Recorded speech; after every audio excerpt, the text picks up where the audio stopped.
Hi hello నమస్తే welcome to 24/7 news TV. నేను మీ శాన్వి. ఈ రోజు మనతో పాటు టీడీపీ పార్టీ లీడర్ బాలసుబ్రహ్మణ్యం గారు ఉన్నారు. ఆయనతో మాట్లాడదాం. హాయ్ సార్, నమస్తే. నమస్తే అండి. ఎలా ఉన్నారు సార్? బాగున్నా అండి.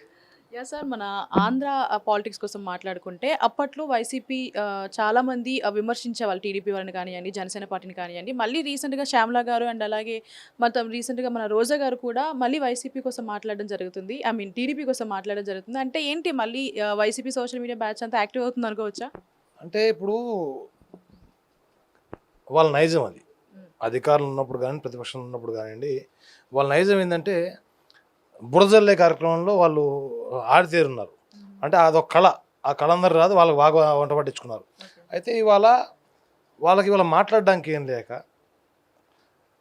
జరుగుతున్న అంటే 2019 నుంచి 24 వరకు చూసుకుంటే మీరు రాష్ట్రంలో అభివృద్ధి అనేది పూర్తిగా కుంటుపడిపోయింది.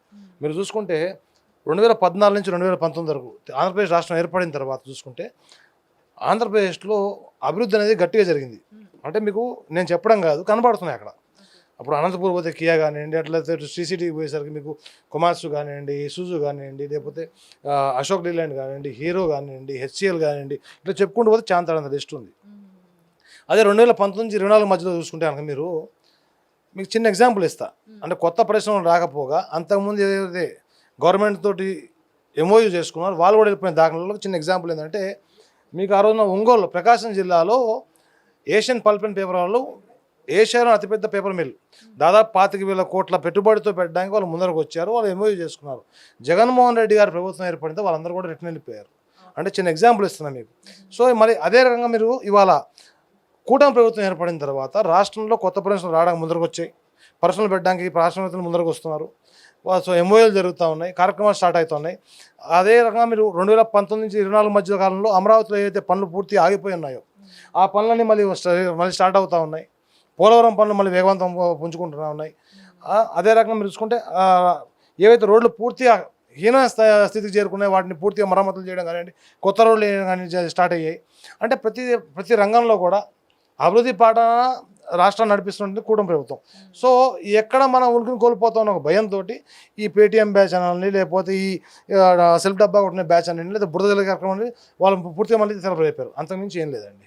అంటే మనకి ఎలక్షన్స్ ముందు చూసుకుంటే అప్పుడు ఇట్లానే చాలా మంది సోషల్ మీడియాలో వైసీపీ వాళ్ళు మాట్లాడడం జరిగింది. అంటే మళ్ళీ ఇట్లా మాట్లాడడం వల్ల మళ్ళీ వైసీపీకి మైనస్ అవుతుంది అనుకోవచ్చా? అది వాళ్ళు ఆలోచించుకోవాలి. ఎందుకంటే ఇప్పుడు మీరు సింపుల్ లెక్క, గతంలో మీరు వైసీపీకి సంబంధించి ఏమున్నా సరే శ్రీరెడ్డి అనే వ్యక్తి ఒంటికాల మీద నిలబడి పూర్తిగా వచ్చి అంటే నోటికి అద్దు లేకుండా అంటే సభ్య సమాజం తలదించుకునే విధంగా అన్పార్లమెంటరీ లాంగ్వేజ్ వాడుతూ చాలా చండాలంగా ఆడే కాదని చాలామంది మాట్లాడారు. అదే శ్రీరెడ్డి ముందరకు వచ్చి వాళ్ళ నన్ను క్షమించండి తప్పైపోయిందని చెప్పిన కూడా మనం చూసాం.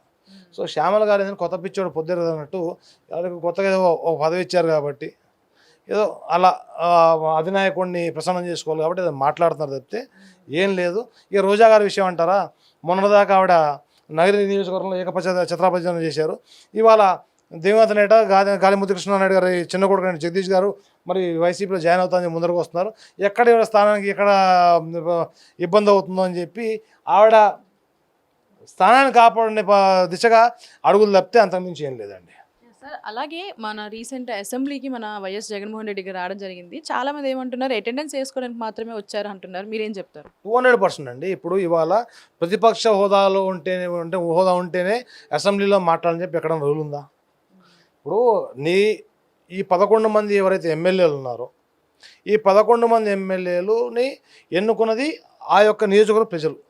అంటే మిమ్మల్ని నమ్మి మీ నియోజకవర్గంలో ప్రజలు అంటే మెజారిటీ నెంబర్ ఆఫ్ పీపుల్ మిమ్మల్ని నమ్మి మీకు ఓటేసి మిమ్మల్ని అసెంబ్లీ మా తరఫున మా యొక్క గొంతుగా మీరు అసెంబ్లీలో మీ ఒక వాదన వినిపించి పంపిస్తే ప్రతిపక్ష హోదా ఏంటనే అసెంబ్లీకి వస్తాను, ప్రతిపక్ష హోదా అంటే అసెంబ్లీలో మాట్లాడడం అనేది ఎంతవరకు సబబు?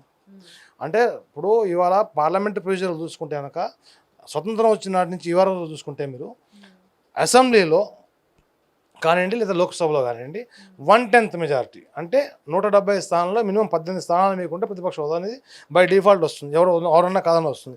మీకు 11 స్థానాలు ఉన్నాయి కాబట్టి 5 అంటే మీరు చూసుకుంటే 5 స్థానాలు ఏ పార్టీకైనా వస్తే ఆ పార్టీ యొక్క శాసనసభాపక్ష నాయకుడిని ఫ్లోర్ లీడర్ కింద ఆ పార్టీ ఫ్లోర్ లీడర్ కింద ముందర వరుసలో కూర్చునే అవకాశం వాళ్ళు కల్పిస్తారు. సో ఇవాళ by default YSRCP floor leader కింద జగన్మోహన్ రెడ్డి గారు ముందర కూర్చునే అవకాశం ఉంది. First thing. 2 ప్రజా సమస్యల మీద మాట్లాడడానికి ఇవాళ దాకా ఏ రోజు కూడా కూటమి ప్రభుత్వం కానీ తెలుగుదేశం పార్టీ మాజీ నాయకుడు చంద్రబాబు నాయుడు గారు కానివ్వండి, మా ప్రధాన కార్యదర్శి లోకేష్ గారు కానివ్వండి, ఎక్కడా కూడా అభ్యంతరం చెప్పలేదు. మీరు అసెంబ్లీకి రండి. ఇవాళ మీరు చూసుకుంటే కనుక వీళ్ళు అసెంబ్లీకి మాత్రం రావట్లా, అదే మీరు చూసుకుని కౌన్సిల్కి వెళ్తున్నారు. వైఎస్ఆర్సీపీకి సంబంధించిన ఎమ్మెల్సీలు కౌన్సిల్కి వెళ్తున్నారు, వాళ్ళు మాట్లాడుతున్నారు, వాళ్ళకి అవకాశం దొరుకుతుంది. మరి ఇక్కడ కూడా అదే అవకాశం మీకు దొరుకుతుంది. రండి, ప్రజాపక్షాన వాళ్ళ యొక్క సమస్యల మీద గొంతెత్తి మాట్లాడండి. మీకు ఏ రోజైతే మీకు ఆ అవకాశం దొరకదో ఆ రోజు మీరు ఈ మాటలు మాట్లాడాలంటే ఏం లేకుండా అసెంబ్లీకి రాకుండా, అసెంబ్లీలో ఏం మాట్లాడకుండా, ఏం చేయకుండా ప్రతిపక్ష చిన్నపిల్లడు చాక్లెట్ అడిగినట్టు ప్రతిపక్ష హోదా ఇస్తేనే పార్టీకి వస్తా, అసెంబ్లీకి వస్తా అని చెప్పి మాట్లాడడం అసలు పూర్తిగా ప్రజాస్వామ్య విరుద్ధం అండి. నిన్ను నమ్మిన ఓట్లు వేసినటువంటి ప్రజలకి నువ్వు అన్యాయం చేస్తున్నావు అని చెప్పి నేను ఖచ్చితంగా అంటాను. Thank you so much. Thank you అండి.